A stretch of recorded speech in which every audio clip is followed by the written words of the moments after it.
Did you know that architectural competitions can make you a great designer? It can actually bring out the best creativity in you. Have you ever noticed that architectural competitions show a completely different side of a person that you have never seen before? So in today's video, we are going to see the top 10 ways on how competitions help you to become a great designer. So please grab your notepads, pens and papers and let's get started.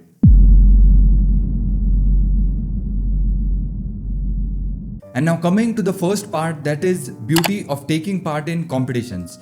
So the most common trait observed when it comes to competitions is that it is merely looked upon winning or losing. But let me tell you, it actually doesn't matter whether you win or lose. Making an attempt is more important than winning or losing. So winning can boost your confidence, whereas losing can teach you a lesson. So in this way, competition really broaden your perspective of looking at different problems. And the most beautiful part about these competitions is that you get a ton of ideas to look at the same problem in 1,000 different ways other than your solution, which brings me to the second point, that is exploring or solving more problems. So as an architect, our life is incomplete without a design brief. So what do you mean by a design brief? So in simple words, a design brief is nothing but solving a problem. So let's say in your architectural career, that is for 5 years, you solve one problem per semester, which means you solve in total only 10 problems in your entire architectural career. But when it comes to competitions, your scope is unlimited. And by the end of it, your problem solving ability will improve to such a level that you can't even imagine. So these competitions will really impart the ability of looking beyond those 10 problems and solving more and more of those to improve your creative problem solving. And I can say this with a lot of confidence, as in my architectural career, I had opted for almost 10 architectural competitions apart from those 10 design problems.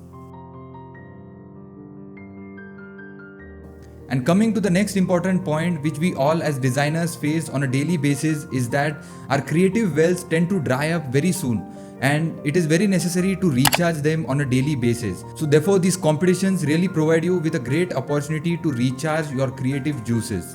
And one more greatness about these competitions is that we always have a big stumbling block in front of us when we are presenting our design to our faculty, like what will our faculty talk about our design, what would be their comments and reviews.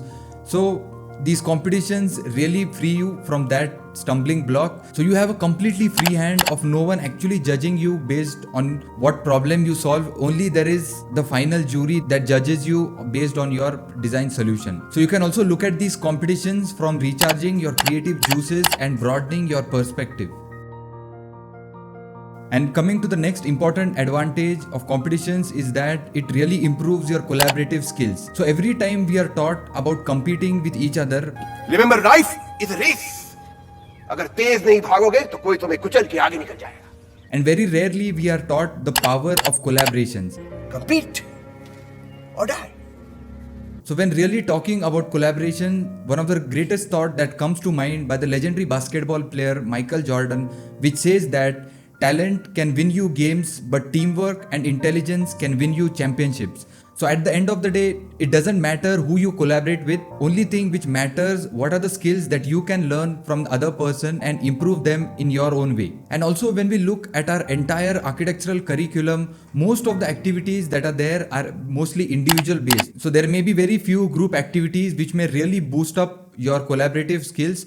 So these competitions are really one opportunity for you to improve these skills. And who knows, these collaborative skills may actually turn a superpower for you.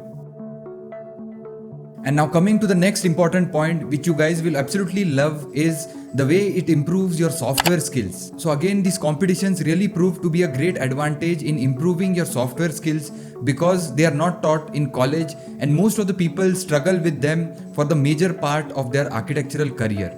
Because nowadays these softwares have really become an important weapon of an architect's life. So it improves your rendering skills, your writing skills, your presentation skills, and also your graphical or composition skills throughout. So when you think of your design solution, you really need to present them in the most beautiful manner.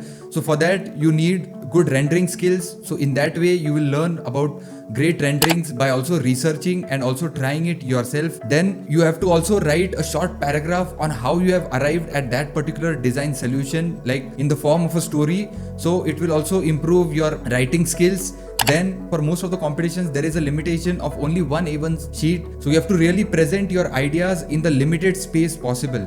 So in this way, the scarcity is your teacher here, and it will really improve your composition skill. And lastly, it will also improve your graphical skills, because your ability to present your concept to the final solution in a graphical way will also matter to an extent. So it is all round and holistic development of your rendering skills, your composition skills, your writing skills, and also your presentation or graphical skills.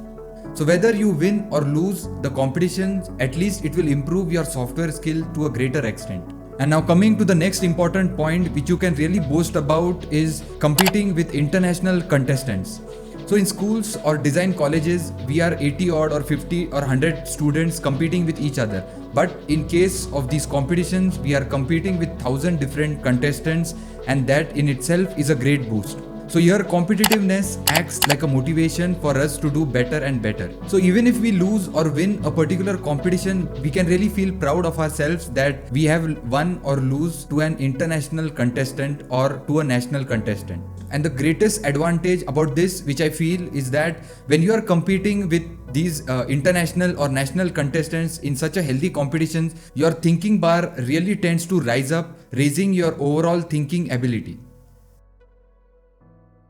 And the next point, which has personally helped me in my architectural journey, that is adding on these competitions in my portfolio. So adding these competitions in your architectural portfolio can really rank you higher than your competition. So the recognition, you can always add it in your CV. And whenever the architects are looking at your portfolio when you send it, they are not going to see whether you have won or lost that particular competition, but at least you have attempted and presented your idea in the most effective way possible. So you have to always think about the future. And I can say this with a lot of confidence, because when I was applying for my internship, I had 5 architectural competitions apart from the design projects of college, which really made me rank higher in the competitions and get into one of the best architectural offices of the country.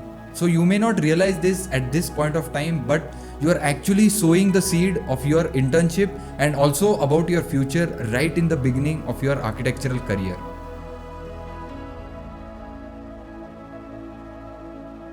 And it is always a great feeling to realize when your blood, sweat and tears are converted to cash as a reward for your efforts. Unlike the design problems that we solve in college, which is measured in marks. So my question lies, why do you want to wait for college to get over when you can start earning immediately right from your first, second years?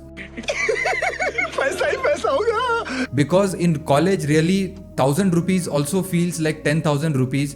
As I still remember, in one of the competitions that we are opted, and we had also won that, we won almost 75,000, and believe me, that 75,000 really felt like 7.5 lakh in college, because you are very naive and you don't understand the importance of money to that extent. So whatever extra bit of money you get, it is very important in that point of life. And in most of the cases, money also acts as a motivation for some people to opt for these competitions. So some people care for recognition and some people care for money.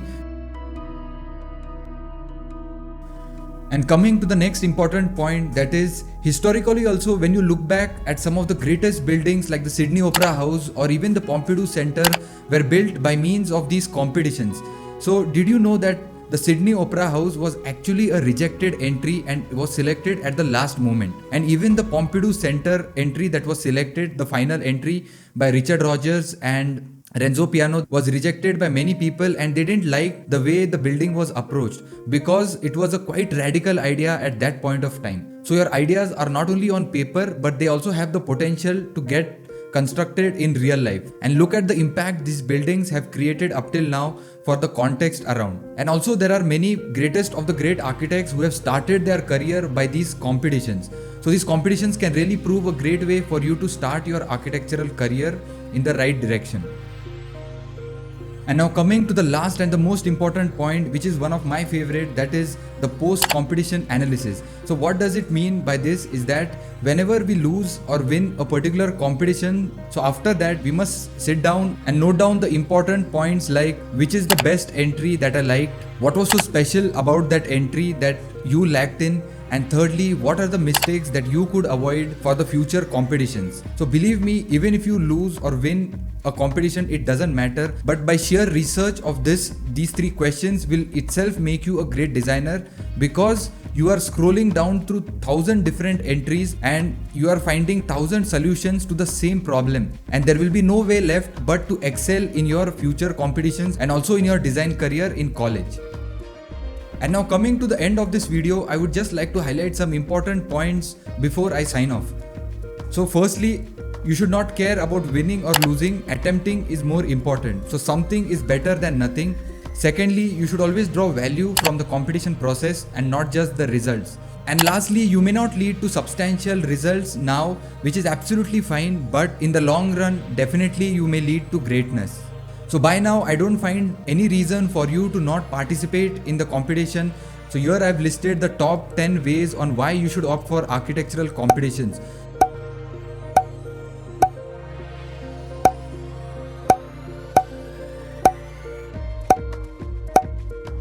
So that's all from my side for today, guys. If you think you learned something valuable from this video, please do not forget to hit the like and subscribe button below in order to never miss an update from this channel.